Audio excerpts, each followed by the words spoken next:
Radio city podcast.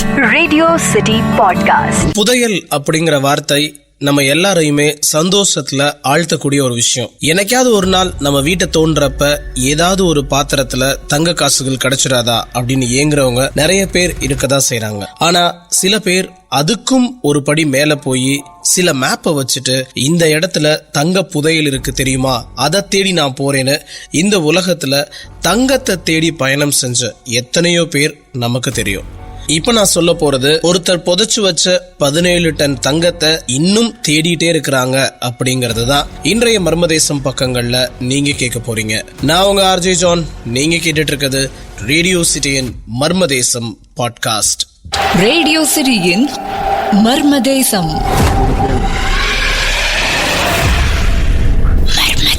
1933 அமெரிக்க அதிபரா Roosevelt இருந்தப்ப அமெரிக்காவுடைய பொருளாதாரம் சரிவை சந்திச்சிச்சு. அந்த நாட்டினுடைய கஜானால இருக்கக்கூடிய தங்கத்தின் அளவை பொறுத்து தான் பொருளாதாரத்துடைய மதிப்பு இருக்குன்னு சொல்லிட்டு அப்ப ரூஸ்வெல்ட் என்ன பண்ணாரு, ஒரு அறிவிப்பை கொடுக்கலாம் அப்படின்னு சொன்னாரு.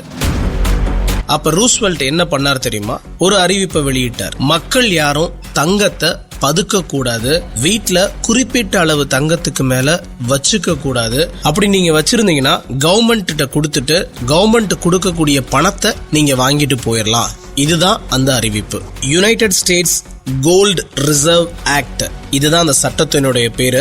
இந்த சட்டம் அறிவிக்கப்பட போகுதுன்னு தெரிஞ்ச உடனேயே மெக்சிகோல இருந்த பண்ணையாரான ட்ரபுகோ ஒரு பிளான் போடுறாரு. அவருடைய ஃப்ரெண்ட்ஸை கூட்டிட்டு தங்க சுரங்கத்துல வேலை பார்த்த சில பேரையும் வச்சுட்டு எல்லார்கிட்டையும் தங்கத்தை வாங்குறாரு. அவருடைய ஃப்ரெண்ட்ஸ் கிட்ட ஒரு விஷயத்த சொல்றாரு, நம்ம எல்லாரும் சேர்ந்து தங்கத்தை வாங்கி ஒரு இடத்துல பதுக்கி வைப்போம், ஒரு நல்ல விலை கிடைக்கிறப்ப இந்த தங்கத்தை நம்ம சேல் பண்ணிடலாம் அப்படின்னு சொல்லிட்டு அவருடைய நண்பர்களும் ஒத்து வர்றாங்க.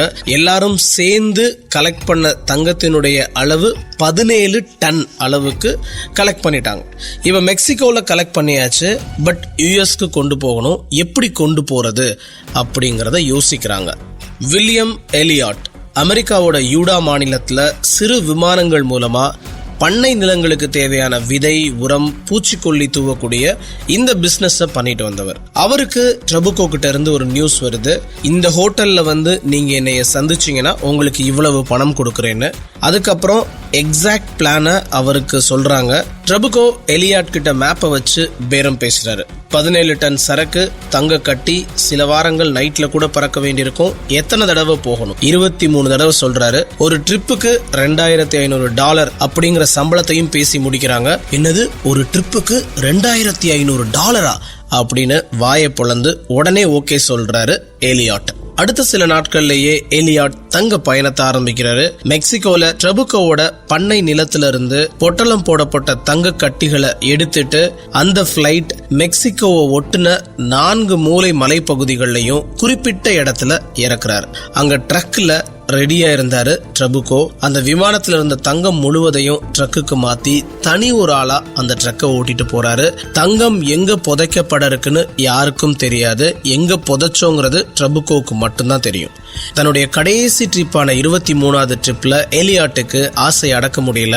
இந்த ட்ரபுகோ எங்க போய் புதைக்கிறாரு அப்படிங்கறத பாக்குறதுக்காக ஒரு மலை உச்சியில பிளைட்டை நிப்பாட்டிட்டு பாக்குறாப்புல ஒரு ட்ரக் தனியா மலை பகுதியில ஏறிட்டு இருக்கு. ஆனா அந்த ட்ரக்கு தான் கண்ணு முன்னாடி அப்படியே காணாம போறத பாக்குறாரு. தூரத்துல அவருக்கு தெரியவும் இல்லை.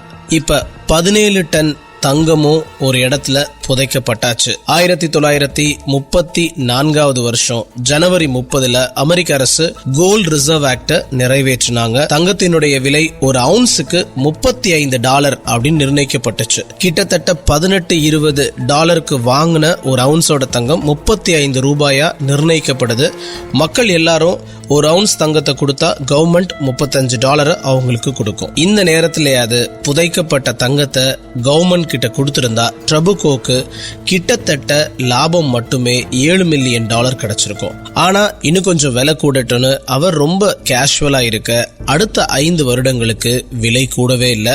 இவர் கூட இருந்த பார்ட்னர்ஸ்ல 3 பேர் இறந்தும் போயிடுறாங்க. சரி, இப்ப என்ன பண்றதுன்னு தெரியாம தனிநபர்கள் கிட்ட பேசி இந்த தங்கத்தை விற்க ட்ரை பண்றாரு ட்ரபுகோ. இது எப்படியோ கவர்மெண்டோட காதுகள்ல விழ இது சட்ட விரோதம். ட்ரபுகோ தங்கிட்ட இருக்க தங்கத்தை முதல்ல எவ்வளோ இருக்குங்கிறத கொண்டு வர வரணும், அதுக்கப்புறம் அதற்கான உரிமையை அவர் கோரலாம் அப்படின்னு சொல்றாங்க. அமெரிக்காக்குள்ள வந்தாதான பிரச்சனைன்னு திருப்பியும் 1952 கவர்மெண்ட் கிட்ட லைட்டா பேச்சுவார்த்தையை தன்னுடைய லாயர்ஸ் மூலமா ஆரம்பிக்கிறாரு. ஆனா அதே நேரத்துல மெக்சிகோல ட்ரபுகோவோட தங்கம் புதைக்கப்பட்ட அந்த ஃபார்மிங்டன் மலை பகுதிகளில் தேடுதல் வேட்டைய ஆரம்பிச்சிருந்தாங்க.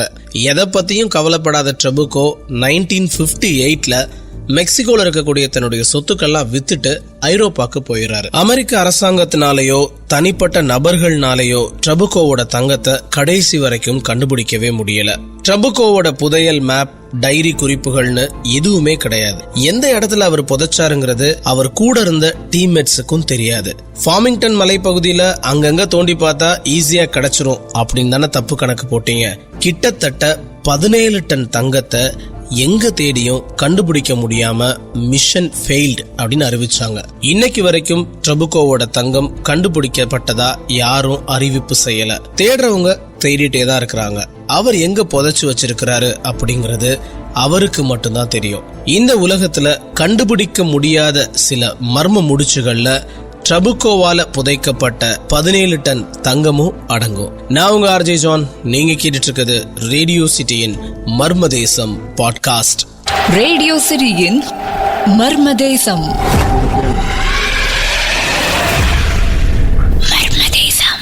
Radio city podcast. Radio city podcast.